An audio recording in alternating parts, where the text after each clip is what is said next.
Hey guys, my name is Justin. I'm Kyle. And I'm Joaquin.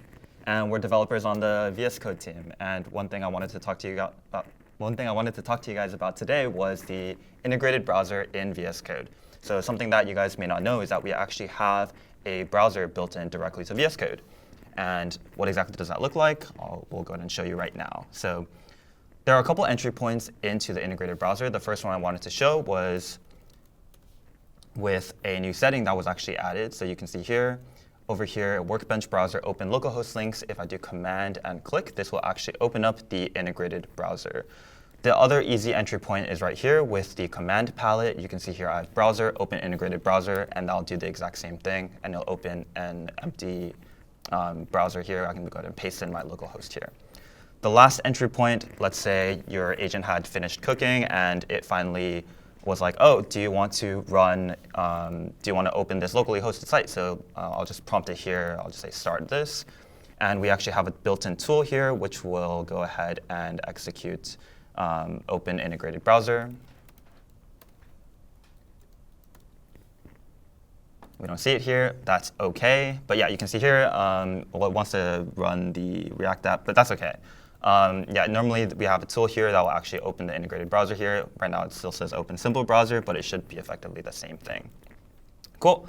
I guess some of the features that the integrated browser has, I'll go ahead and show this off. So when you click on this button, you can see here in the hover, it says add element to chat.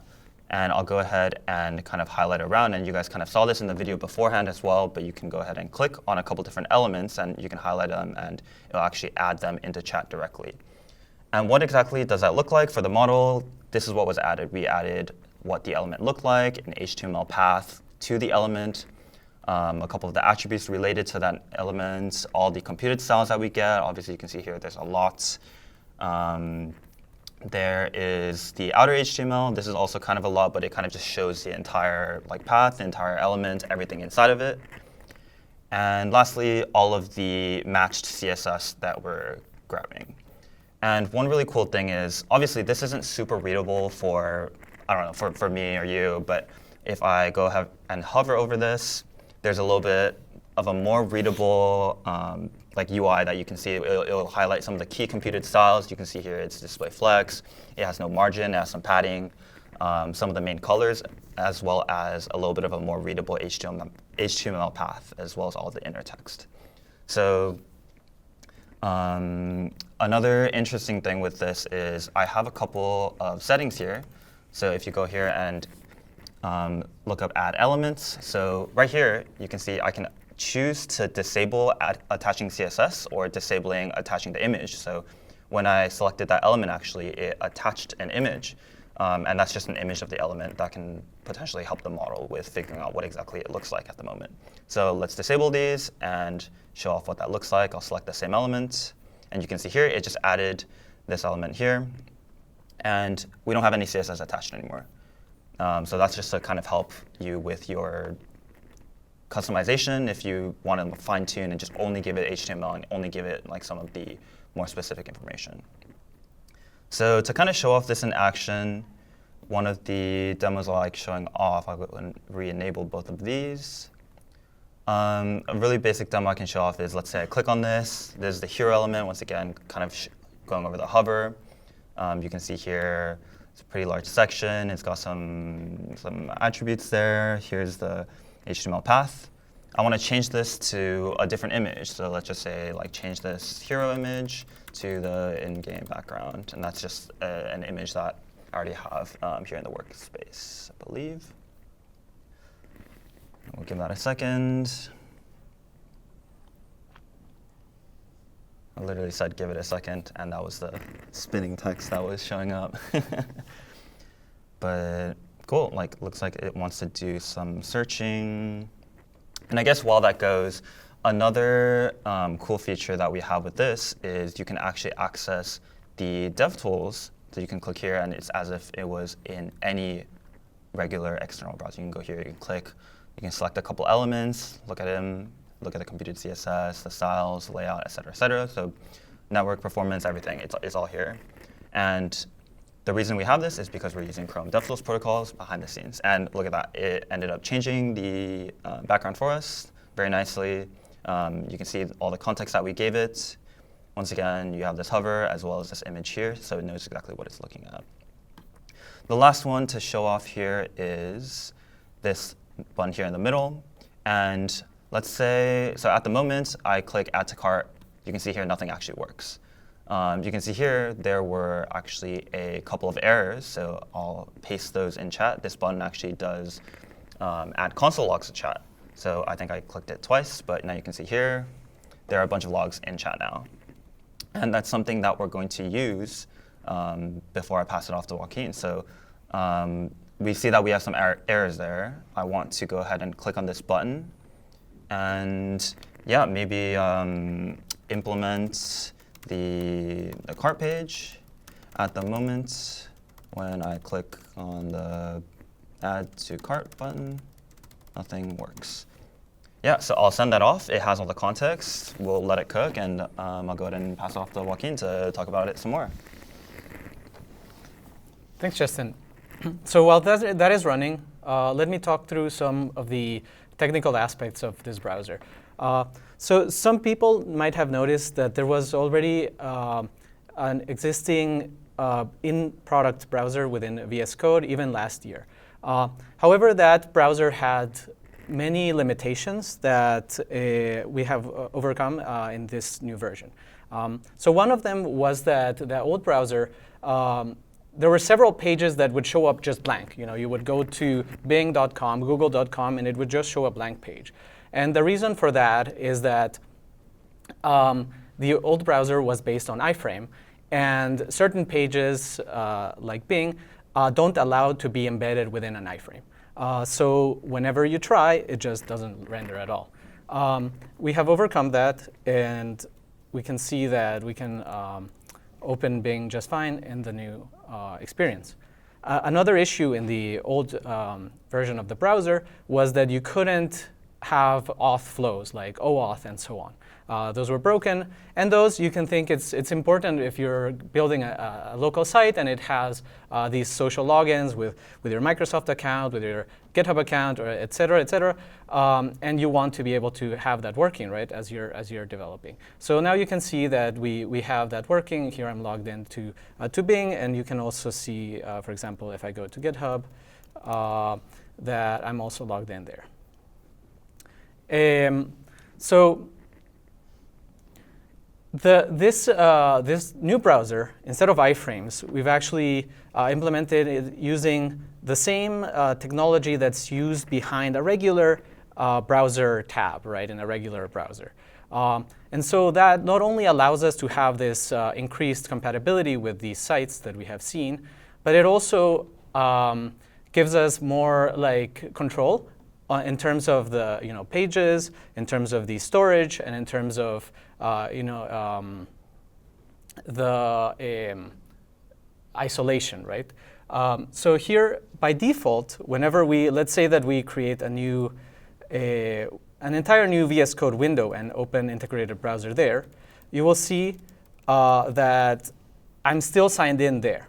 That's because, by default, we have the storage, including cookies, including local storage, including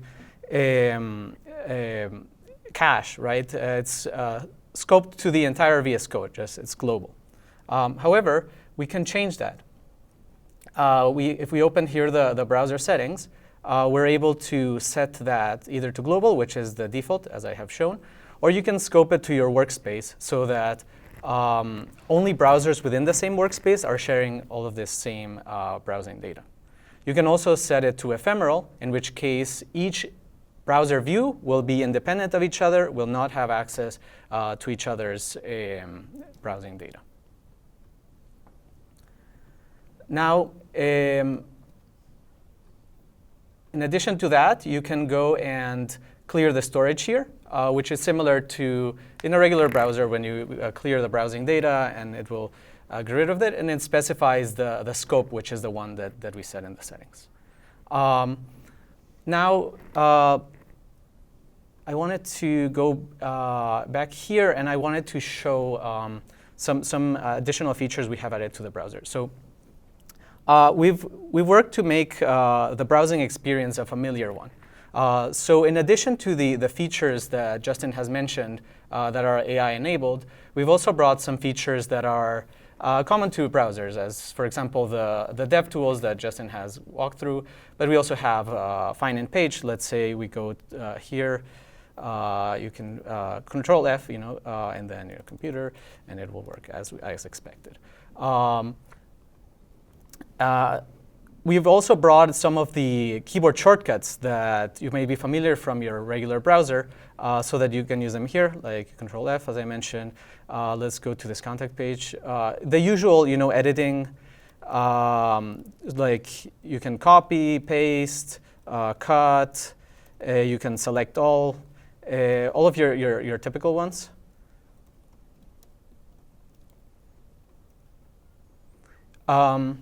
We've also added other ones like some navigation shortcuts, which depending on Windows or Mac, but on Mac you can do Command left or right, or Command left bracket, right bracket. You can focus the URL bar, and so on. In addition to that, we've made sure that you can use VS Code commands such as Control-Shift-P to open the command palette, and those still work. Now I'll pass it on to Kyle. Yeah, thanks, Joaquin. So yeah, today we've seen like a whole bunch of really cool features, right? Whether it's improvements to the existing experience, to reiterate, some of the things like keyboard shortcuts, auth support, find in page, DevTools, and then all the the integrations with the chat agent, right? Selecting an element, sharing that with the chat, sharing your console logs, these things that just really help the experience. And all those things that we've talked about today are already available. Right? Those are already in VS Code, either VS Code Stable, or there's a couple things that are in Insiders at the moment. But those are all things that people can go try out right now. So now I want to shift a little bit, and I want to give a little sneak preview as to some of the things that are coming up, and some of the things that we're currently working on to make this experience even better and even more powerful. So here you can see I have this is a project that I've been working on. It's basically a bookmark manager. And I have it open in the integrated browser, right? So we see all the familiar things that we have here. That's just running on localhost. But there's one new thing here, right? Just above my cursor here, there's a new button. And if I hover over that button, see it says Share with Agent. So that's curious.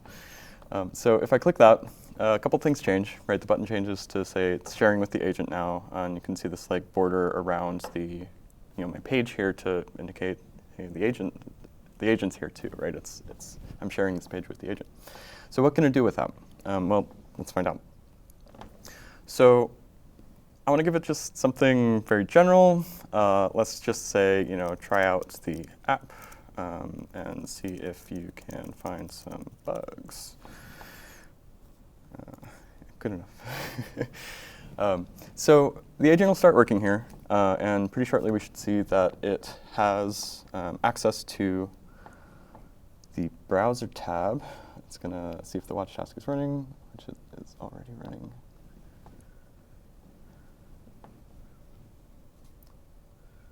Let's give it a second here.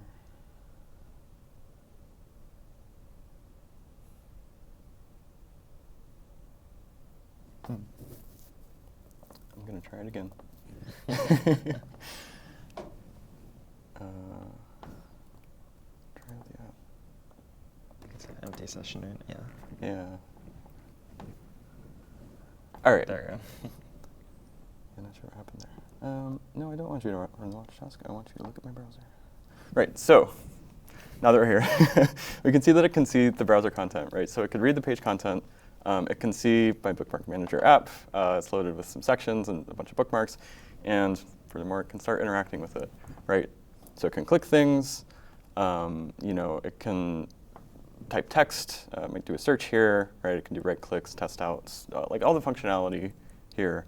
And of course, this is all stuff that I could do too, right? But this way I don't have to, right? So the usual developer flow, for web development, is to I'm in the browser, I'm in VS Code, and I'm working on the code and making changes, and then I switch over to the browser, right? So those changes are built, I go over into the browser, I try them out, I make sure that it looks good, maybe I find a bug, maybe I find something I don't like, and then I have to bring that back into VS Code, right? And it's that transition that's difficult, right? Because I have to like bring that context back and explain to the agents, like, hey, here's what I was doing, here's the bug that I found. So this way, this like fully closes the loop, right? Everything is happening within VS Code. From end to end, I can, have the agent help me with a feature, have the agent help me test that feature in here, right? And this is, again, still all interactable here, right? This is the same page that I would be working with, but I can hand it off to the agent whenever. Yeah, so tons of potential here, tons of power. And this is upcoming soon. And as Justin mentioned previously, this is all backed by the Chrome DevTools protocol. So like Joaquin mentioned, the page here is really just a browser tab, right? It's the same Chromium-based tabs that are used in Chrome or Edge. And so we have the full power of CDP. So these tools are actually using Playwright to connect to CDP, and so we get all the power of Playwright, all the power of CDP, and that unlocks a ton of potential, right? So, we can do agentic tools here with Playwright. We can do debugging support. We've got lots and lots of things that are planned work, stuff that we're working on right now to make this even better. Sure. Yeah, it's opening all kinds of dialogues while I talk. But yeah, so tons of potential, tons of stuff that we're still working on and looking into. By no means is this the final state that we've showed so far here. So this is kind of just a teaser as to some of the stuff that's coming up. Yeah, speaking of which, Justin, how's that cart page coming along? Yeah, sure. I guess you can kind of show off how that cart page looks now. Probably nowhere as cool as the agent controlling my screen, but I did manually add some context, and I think it did a pretty good job. So you can see here is the requests once again with all the context that we added in, and I mean we can just go ahead and try it out now. I mean, spam add to cart a couple times, and yeah, I mean we've got a cart page working. Yeah, so did really well with the context, and now wants some validation, but yeah. Once again, as Kyle mentioned, a lot of these features are already in Insiders or already released, but also some of them that are upcoming. So some of the features we know for sure that will be out in the March release will be the console logs to chat, as well as some of the new rich hovers and everything that you saw here with the adding elements like auth, the CDP here. All of these will be available. So keep an eye out, and if you have any issues using the integrated browser, you can find all of us on GitHub. You can file us GitHub issues. We'll definitely see them and do our best to take a look. Once again, if you, yeah, I think that's pretty much it about the integrated browser, and hope you guys have a great rest of your day. Happy coding.